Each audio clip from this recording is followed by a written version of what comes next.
In October 1944, a small group of German women soldiers was preparing for a journey unlike any they had imagined.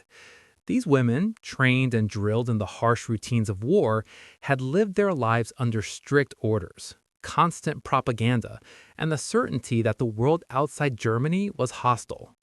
They were soldiers, but unlike their male counterparts, they had been shaped by both military discipline and a society that still viewed them as young women first and soldiers second. For months, rumors had swirled about what would happen to captured German soldiers. Stories reached them of prisoners in foreign lands. Some were terrifying, others were strangely comforting. The stories told of cold, harsh treatment, of strict rules, and of a world stripped of the comforts they had always known. Yet there were also whispers of a different life, that in some places, captured soldiers were given food, warmth, and even kindness. These conflicting reports filled them with a mixture of fear and curiosity. In the camp where they waited, the women passed their days in a careful routine. They polished their boots, checked their uniforms, and memorized the rules they would need to follow. Officers reminded them constantly that the journey ahead was uncertain. Letters from home had slowed to a trickle, and even these carried warnings and reassurances in equal measure. Mothers urged caution. Sisters spoke of resilience.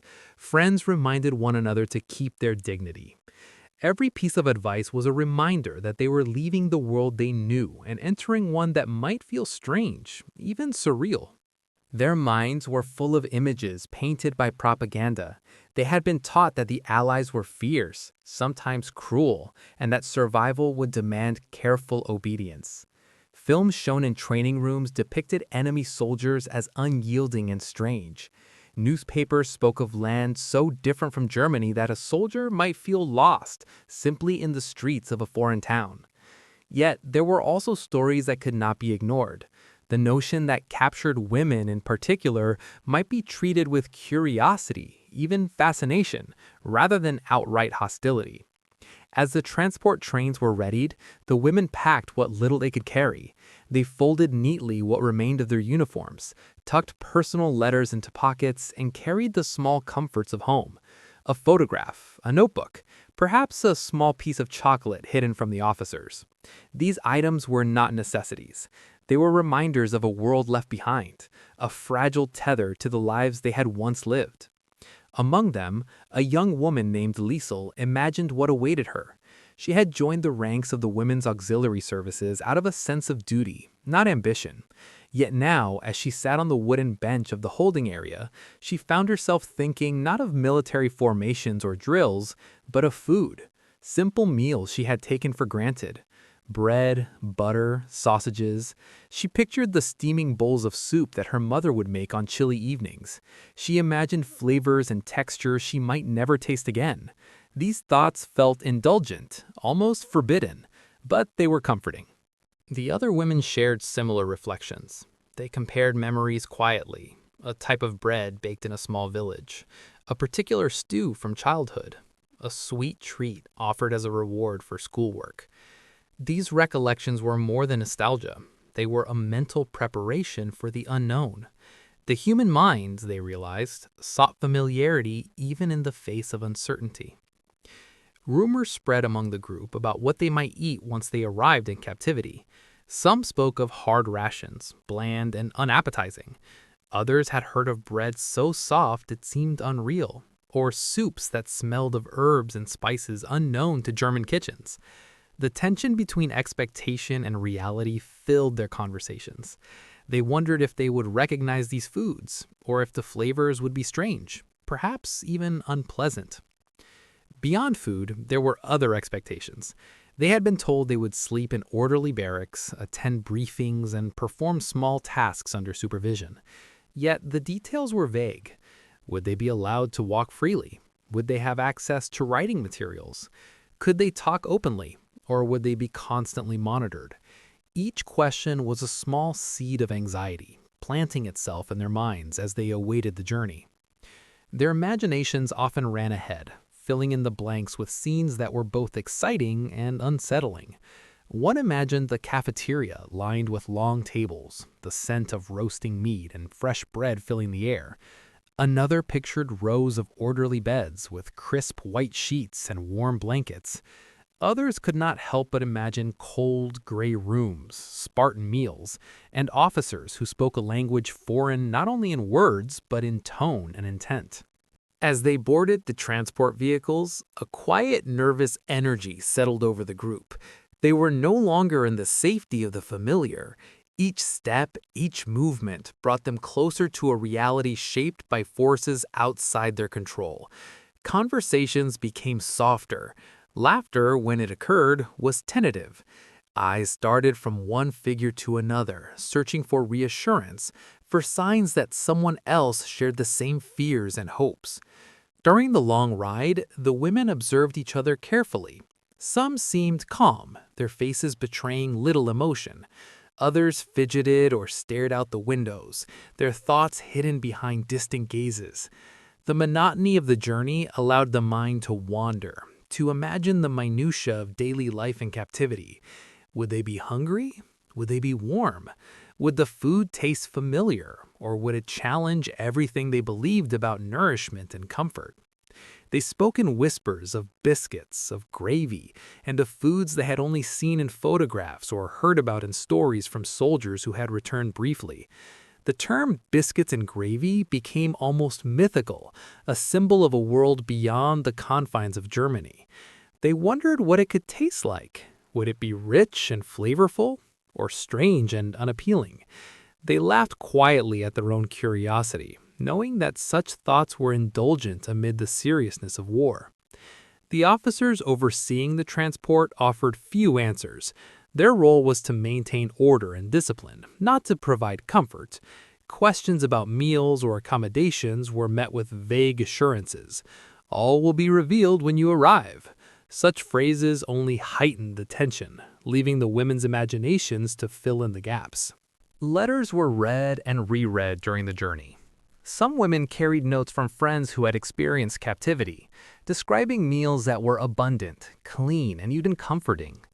Others carried warnings of hunger, cold, and strict rules. These contradictory accounts created a mental tug-of-war. Could they trust the reports of kindness, or should they prepare for hardship? The balance between hope and fear was delicate, shifting with every mile of the journey. Even as they approached the camps, the women tried to steel themselves.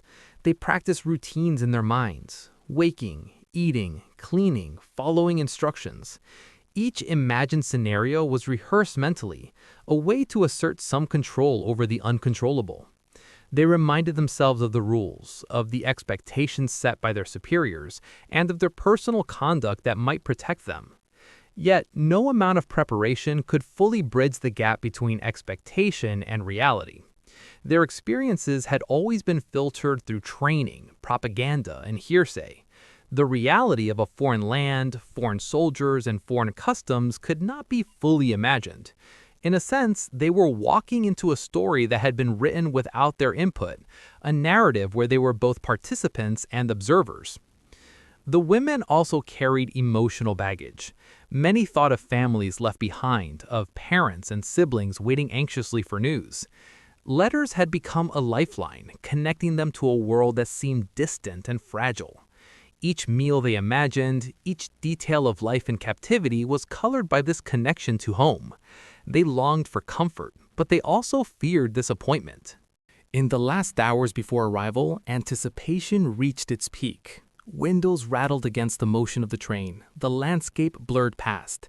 Conversations dwindled. Quiet sighs, small movements, and careful glances marked the passage of time. They were no longer thinking in days or weeks. They were thinking in moments. Every tick of the clock, every jolt of the wheels, brought them closer to a reality that would test their assumptions. Some tried to find comfort in small rituals, a piece of bread shared among friends, a whispered memory of home, a silent prayer or thought. These acts were tiny anchors, holding them steady amid uncertainty. Yet the mind could not stop imagining what awaited them. They pictured tables stacked with food, trays lined with unfamiliar dishes, and the reactions of those around them. Would they be welcomed, observed, or quietly judged? As the transport approached the camp gates, the women were instructed to gather their belongings and prepare for inspection. The final moments before arrival were quiet, almost surreal. They had rehearsed this moment 100 times in their minds, yet none of their imaginings captured the precise feeling of standing at the threshold of a new world. The familiar rules, the familiar routines, and even the familiar fears would soon be replaced by an entirely new set of experiences. And then, as the gates came into view, the women took a collective breath. Some looked at each other for reassurance, some stared straight ahead, their faces impassive. Behind the gates, a life awaited that was different from everything they had known. It was a life that promised small comforts and strange surprises. A world where biscuits and gravy would become more than food. They would become a symbol of something entirely unexpected. The train slowed. Hearts bet a little faster. The unknown stretched before them, waiting to reveal itself. And in that moment, the anticipation, the rumors, the fears, and the hopes, all of it, hung in the air, unresolved, as they stepped closer to the place that would challenge everything they had imagined. The gates opened, and the women stepped out into the camp. The first thing that struck them was not the buildings, nor the orderly rows of beds, nor even the quiet efficiency of the soldiers around them. It was the smell, warm, comforting, and strangely familiar. A scent that seemed impossible in this foreign place. The smell of food being prepared, rich and inviting, filling the air with an aroma that belonged more to home than to a prison. The women were led to a long hall, where tables were already set. Each table was lined with plates, cups, and utensils, neatly arranged. At first, they hesitated, unsure whether they were allowed to sit or even touch the food. They had been trained to follow orders carefully, and the rules they imagined might still apply. Yet there was no command to wait. The trays were placed before them, and in the center, steaming plates of biscuits and gravy awaited.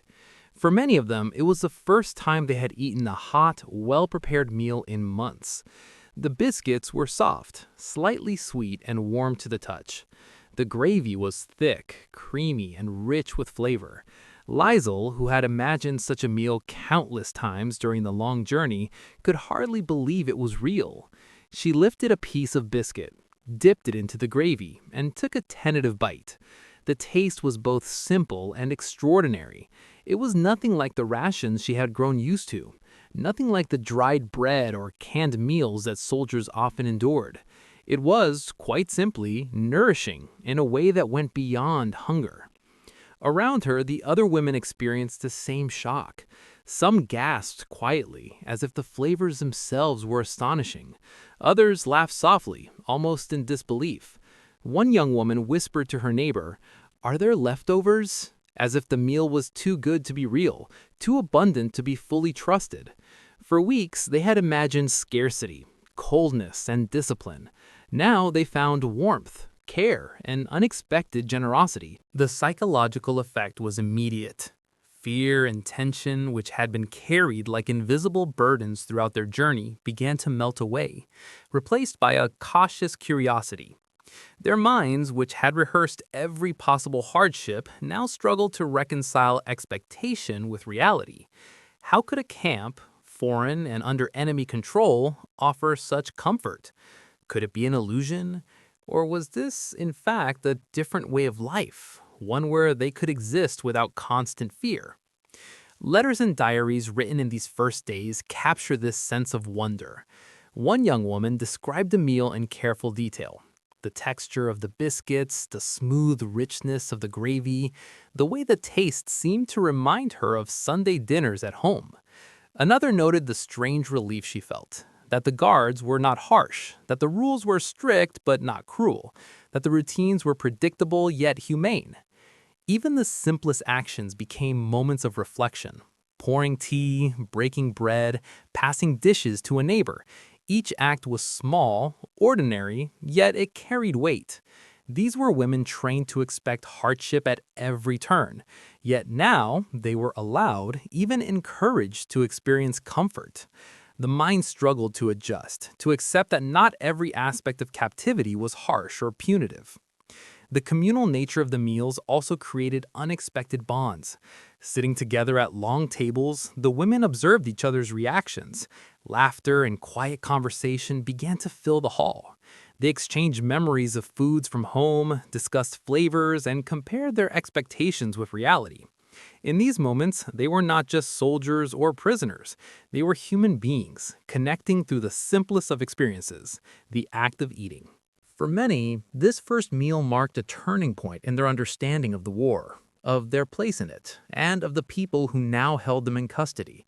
They realized that life could be structured, even within captivity, in ways that preserved dignity, comfort, and humanity. The contrast with propaganda and rumor was stark.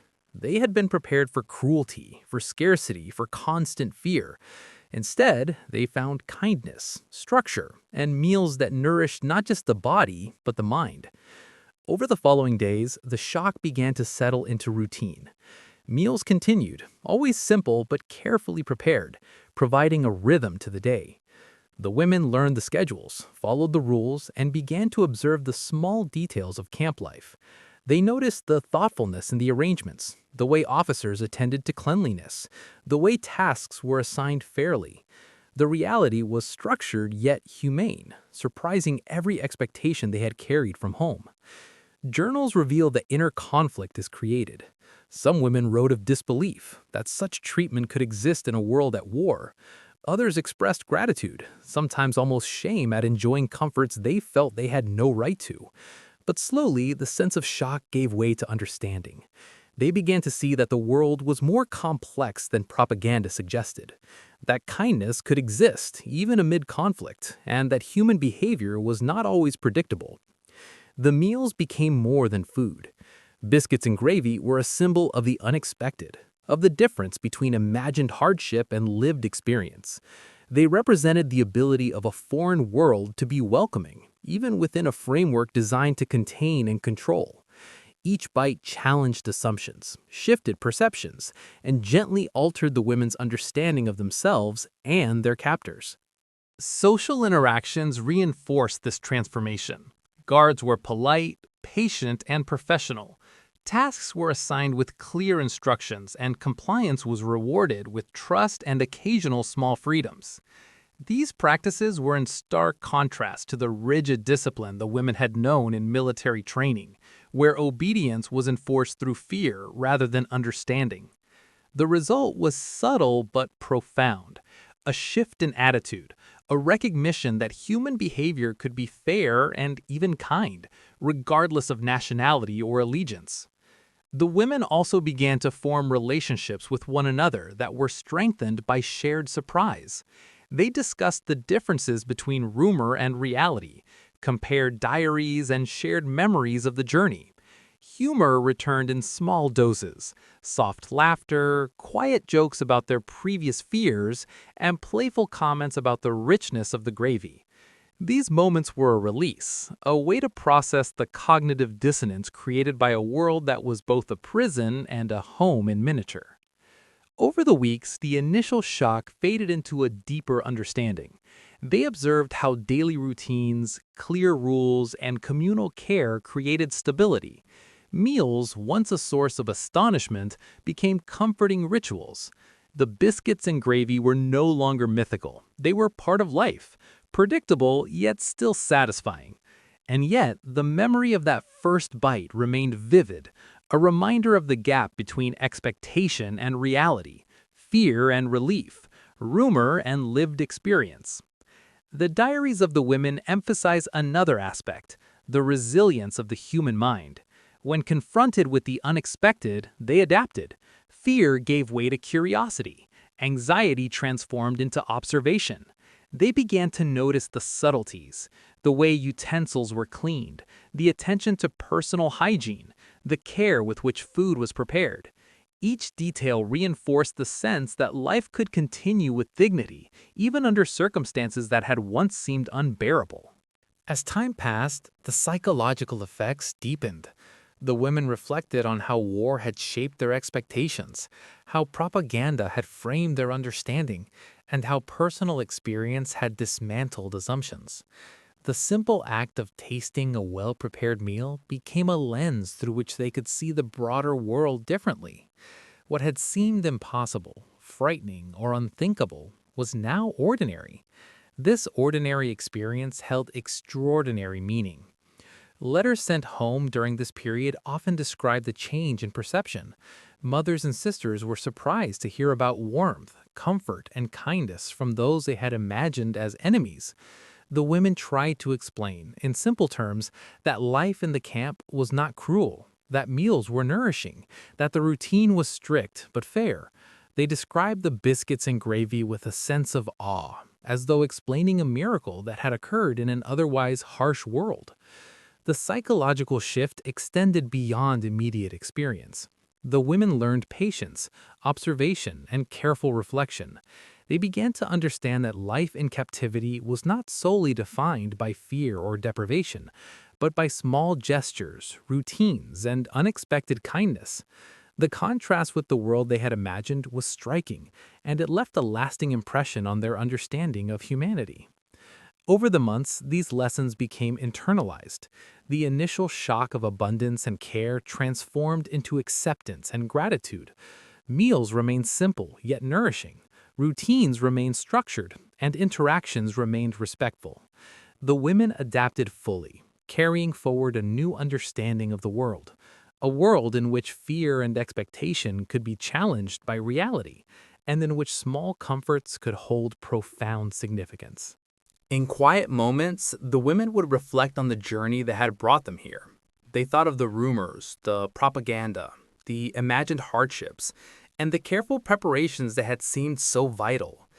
All of it had prepared them for an experience that was nothing like they expected. The biscuits and gravy, once a symbol of curiosity and disbelief, had become a symbol of resilience, adaptability, and the subtle kindness that could exist even in a world shaped by conflict. By the end of their first months in the camp, the women had learned something fundamental: that human experience is rarely as simple as it seems, that expectation and reality often diverge, and that comfort and care can appear in the most unlikely of places. Their journey had begun with fear and anticipation, and it has led them to surprise, reflection, and understanding. In the quiet of the evening, as trays were cleared and the last sips of tea were drunk, the women would sometimes glance at one another and smile softly. Not at each other exactly, but at the small, ordinary miracles of daily life. The warmth of the hall, the taste of the food, the structure of routine. All of it seemed almost impossible, yet it was real. And in that reality, they discovered a deeper truth about themselves, about humanity, and about the ways in which expectation can be upended by experience. War had brought them far from home, but it had also brought them here, to a place that was foreign yet strangely familiar. And in the simple act of tasting biscuits and gravy for the first time, they learned that survival was not just about enduring hardship. It was about observing, adapting, and finding unexpected humanity even in the most unlikely of circumstances. The first shock of reality had passed. What remained was a quiet reflection, a sense of how fragile assumptions are, how powerful small comforts can be, and how deeply the human mind responds to the contrast between what is feared and what is real. In the end, the women carried these lessons with them, understanding that life, even in captivity, held moments of surprise, learning, and understated grace.